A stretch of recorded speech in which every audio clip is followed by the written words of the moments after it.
जय हिंद, राम राम। कभी सोच के देखना कि लड़कों की पढ़ाई और लड़कियों की पढ़ाई में क्या अंतर है। ठीक है, अगर लड़कों की पढ़ाई, दोनों में प्लस माइनस हम बात करते हैं ज़रा।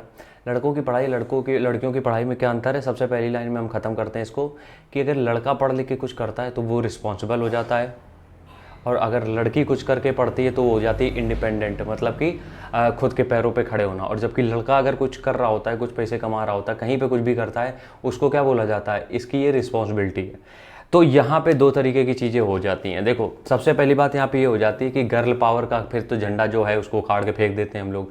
ये जो फेमिनिज्म की गलत परिभाषा है, हम एक चीज़ तुम हमें बताओ, एक जगह पे कहीं पे आग लगी है, ठीक है, अब ये कहते हैं ना कि हम सब बराबर हैं, लड़के लड़कियाँ, एक जगह पे कहीं पे आग लगी है। अब ह्यूमन स्ट्रेंथ के ऊपर भी बात नहीं होती है, वो बात करते हैं फेमिनिज्म की, क्योंकि वो कहते हैं हम किसी से कमज़ोर नहीं है, हम भी मानते नहीं हैं। एक जगह कहीं पे आग लगी है, ठीक है, कहीं पे भी आग लग गई है, वहाँ पे किसी को बचाना है, सबसे पहली उस भीड़ में जो निकलेगा वो लड़का निकलेगा। इस बात को हम ये नहीं कह रहे हैं तुम मेरी बात मानो, कहीं पे जाके तुम एग्जांपल के तौर पे देख लेना। अगर उस वहाँ पे जाके कूदने की बात होगी, भले वहाँ पे ह्यूमन स्ट्रेंथ भी ना लगे, वहाँ पे उस भीड़ में जो सबसे पहले निकलेगा वो लड़का निकलेगा, लड़की कभी पीछे आगे आएंगी नहीं उसमें।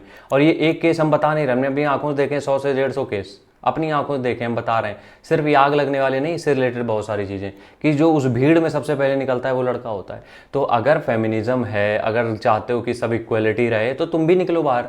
अगर लड़का उस चीज़ में जूझने के लिए जा रहा है तो तुम भी इस तरह से बाहर निकलो। ये सेलेक्टिव फेमिनिज्म होता है। देखो, सेलेक्टिव का मतलब कहाँ पे, जहाँ पे प्रॉफिट होता है कि लड़की का वो ये गर्ल पावर दिखा के ह्यूमन, मतलब पूरे राइट्स दोनों को बराबर मिले, सारी जगह बराबर मिले, वहाँ पे दिखा दिया जाता है कि फेमिनिज्म है। लेकिन जहाँ पे बात खड़े होने की बात आ जाती है, कहीं पे किसी के अगेंस्ट या किसी के सपोर्ट में, तब वहाँ पे सिर्फ लड़का आगे जाएगा। क्यों भैया?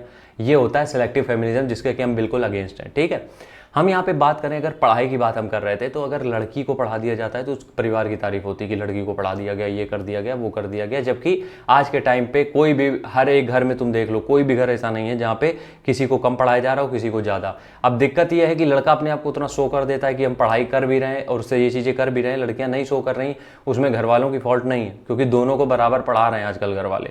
तो वो सदियों पुरानी वाली प्रथा अब खत्म हो चुकी है कि लड़कियों को नहीं पढ़ाया जाता है, लड़कियों को आजकल ज़्यादा ही पढ़ाते हैं लोग। ठीक है, तो ये चीज़ें तो बिल्कुल भ्रष्ट हो चुकी हैं। लेकिन यहाँ पे समस्या बस इस चीज़ की कि लड़की अगर पढ़ती तो घर में, पूरे मोहल्ले में, इलाके में ये चर्चा हो जाती कि वो इंडिपेंडेंट हो गई है, वो अपना खर्चा खुद उठाती है। तो कहीं ना कहीं तुमने अपनी कमजोरी तो खुद साबित करी है। हम लड़कियों के खिलाफ नहीं, क्योंकि ऑलरेडी मेरे घर में भी बहुत सारी हैं लेडीज़। हम यहाँ पे सिर्फ इस चीज़ के खिलाफ हैं कि ये जो फेक फेमिनिज्म का झंडा लिए सब घूमते हैं, उसके बारे में बात कर रहे हैं। अगर तुम्हें ये लग रहा है कि वो क्या कहते हैं, अच्छा एक बात बताओ, जो इंटरनेशनल वुमेंस डे मनाया जाता है, उसको बहुत सेलिब्रेट करती है दुनिया भयंकर तरीके से। मेंस डे कब होता है किसी को याद भी है? नहीं पता है। तो इस चीज़ के बारे में हम बात कर रहे हैं। लड़कियों को वाकई में पहले से ही ऊपर स्थान दिया गया था, वो थोड़ा सा वो था, अपने यहाँ पूजा जाता था देवियों की तरीके। लेकिन वहाँ पे इन लोगों ने ये चीज़ खत्म कर दी है ना, इन लोगों ने कहा कि हमें बराबर रखो, कि कोई गर्ल कोई बॉय नहीं रहेगा, सब बराबर रहेंगे। तो जब बराबर रहेंगे तो कुछ चीज़ों में सेलेक्टिव फेमिनिज्म क्यों आ जाता है कि अगर लड़का कमा रहा है तो भैया रिस्पॉन्सिबल है, और लड़की कमा रही तो इंडिपेंडेंट है, दोनों बराबर हैं। अब जैसे कि लड़के लड़की शादी होती है, तो हमेशा तुम्हें लड़का शादी वो नौकरी वाला क्यों चाहिए? लड़की नौकरी वाली ढूंढ लो, सीधी बात, दोनों की शादी करा दो। नहीं, वहाँ पे तुम्हें लड़का कमाने वाला चाहिए। तो इस चीज़ को थोड़ा समझना पड़ेगा। ये फेमिनिज्म जो आज के टाइम पे जो हवा चली है, ये बिल्कुल फेक है, कोई इसका लेना देना नहीं है, सब बकवास है, फालतू। ये सिर्फ अपनी कहीं पे अपनी चीज़ों को अच्छा दिखाने के लिए या कुछ पर्सनल बेनिफिट के लिए बस बता दिया जाता है कि ये फेमिनिज्म की बात कर दी जाती है। बाकी इसका कोई ऐसा कुछ है नहीं, कोई इसका बेस है ही नहीं। ये टोटल पॉइंटलेस बेसलेस चीज़ है। राम राम, जय हिंद।